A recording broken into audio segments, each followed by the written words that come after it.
All right, Next so we got one. another fabulous question. This is Yes. how do we deal with narcissistic parents?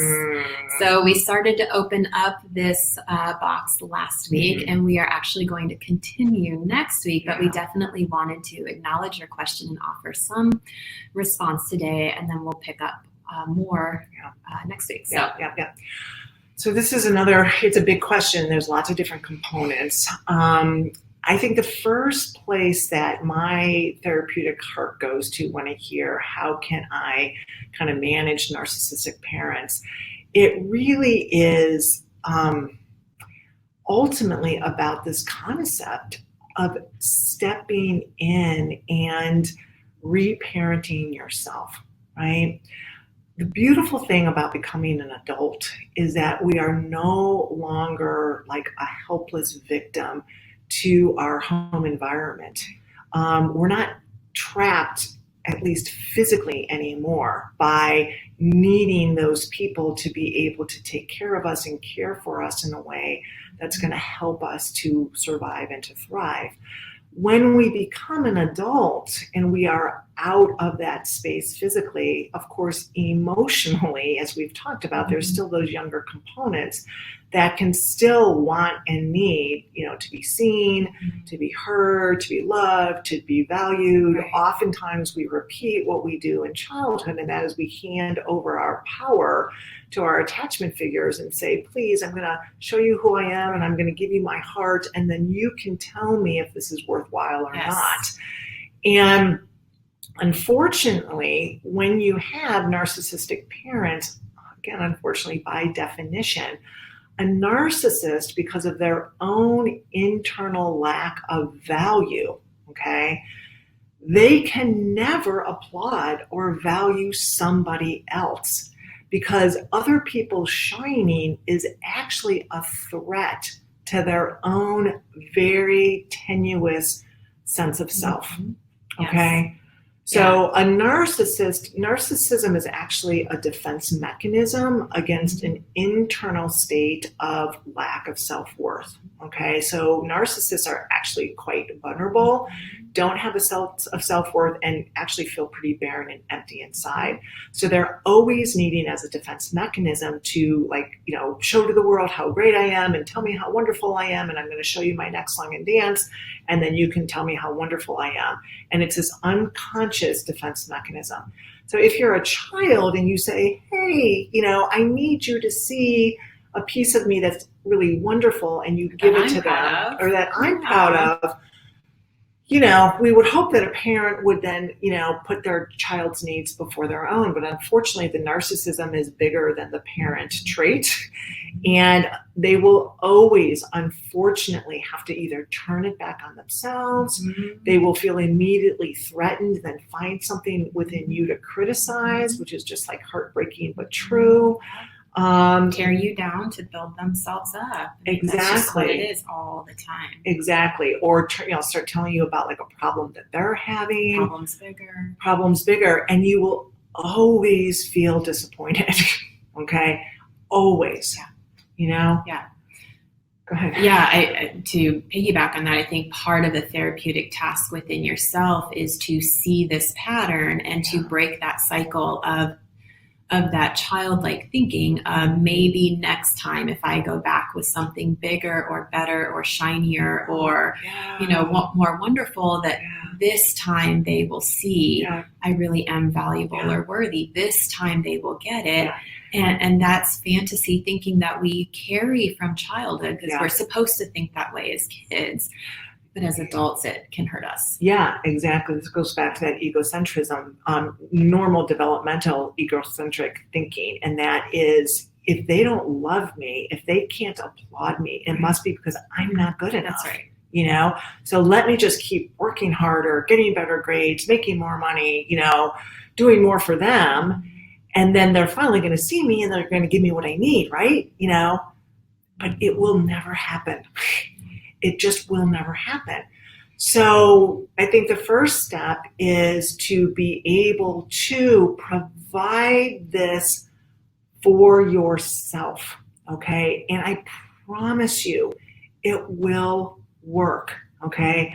remember what we talked about psychologically, your psyche does not know past, present, and future. Okay. It just needs to be parented and it needs to receive value and to be cherished. It doesn't matter if it was from your original set of parents or if it's from yourself in the here and now. So through this work that we're talking about, connecting to your feelings, acknowledging what they are, and then responding to them in a positive way and starting to build yourself up and your self-worth, which we'll talk about, that actually helps. Okay. Tremendously helps. I will also add to that I think when you are moving through those child parts and healing, that it's also very important to find those safe people who can be those healthy responders as kind Those of mirrors. as like an additional interim. mirrors. So rather than going to the narcissistic parent and handing over your, accomplishment or your pride and saying, hey, isn't this good enough? And they slam the door in your face, the proverbial door.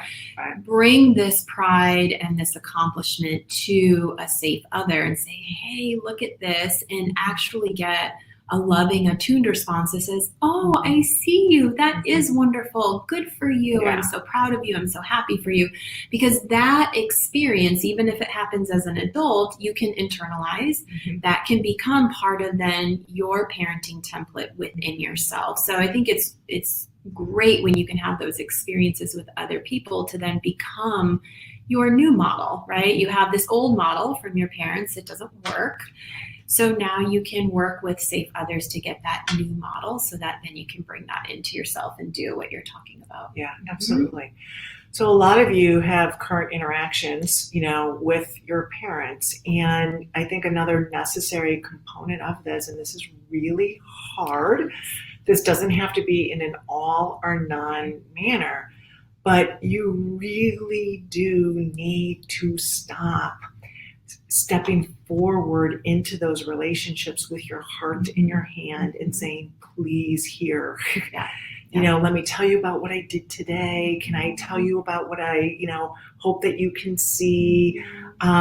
You have to not hand over your tender heart to people that over and over again, unfortunately, are going to stomp on it. Okay. Yeah. Not only can they not hold it, they hurt it. They hurt it. So this doesn't mean not having a relationship with parents, but not relying on them for those tender needs, right? Not bringing them into that tender emotional space and giving them your power to say, let me know what my self-worth is and my value. Okay. So like Dr. Ashley is saying, like get that from other people, really we're going to be working a lot on giving that to yourself. Okay. And really needing to take back that power. There is a term, it's an old psychodynamic term that, I still use, I really love. It's called decathect. Okay. To decathect from somebody means to take away that emotional energy. Okay. So I can still be in relationship with my parents, but I'm going to decathect. I'm going to take that emotional charge, that need, that want, that yearning, that handing over of myself and just waiting and waiting and waiting.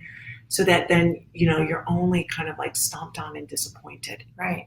Yeah. It's like not letting your little girl or your little boy inside go to mom and dad again and say, am I good enough? Yeah. Instead, you're going to bring that little girl to your adult self, right? Or to your safe, loving others and say, I am good enough, because it's not a question. You are good enough. But it's not even giving the parents that opportunity. And, the practical way that looks is you're not sharing a lot of information. You just can't. Unfortunately, it becomes ammo against you. So your accomplishments, the things you're proud of, the things you're happy about, the things that you're doing for yourself, all of that gets twisted and turned around and then thrown back at you. So you're being selfish or you're being ridiculous or dramatic or whatever it is. So giving them as little information as possible. So when they ask ask you questions, you give them very generic, short answers. You don't give them details. You don't offer. Please don't ask. Yeah. What do you think of No, this new promotion? What do you think of this thing that I just did? Right. It's like making yourself super vulnerable. And the more your accomplishments are, the more it's going to threaten the narcissist. That's okay? right. So it is, unfortunately, again, like this usurps that parent gene, right? So you would hope that a parent would be able to override their narcissism to be able to be there to adore their child, but it won't. The narcissism wins all the time. Okay, and you lose all the time. It's because it's an ultimate defense mechanism from your parent's ultimate deep wound. Okay, so not about you, but it feels very much about you, but it's not. So not going to them, but we all need people, right? So going to those safe others, saying, hey, friend, can we go out and celebrate my job promotion? Hey, can I show you this new book that I just authored? It's so wonderful, and going to people that can applaud you in the way that you deserve to be applauded, because your parents will never be able to do it if they are narcissistic. Right. And what I'd like to add to that too then is what that means is you probably need to keep a very superficial relationship with them. And what will naturally come from that, hopefully, is if you're connected to your emotional self, part 2 of full recovery, is some very natural and appropriate grieving that you're going to go through. Because even though the parent is here, you're really grieving the loss of the relationship you wish you could have. And so holding space inside of yourself and in these safe relationships with others to really grieve the mom that you should have but don't, the dad that you should have but don't, and just allowing yourself. And grief looks like anger, grief looks like sadness, grief looks like trying to find more ways to make it work and hitting dead ends. Grief looks like loss, grief looks like guttural crying. So there's lots of ways that grief will show up, but it's going to show up when you really give yourself permission to say, this relationship can't meet my needs. I have to go somewhere else. I have to go within myself. Allow yourself to grieve the loss of that relationship.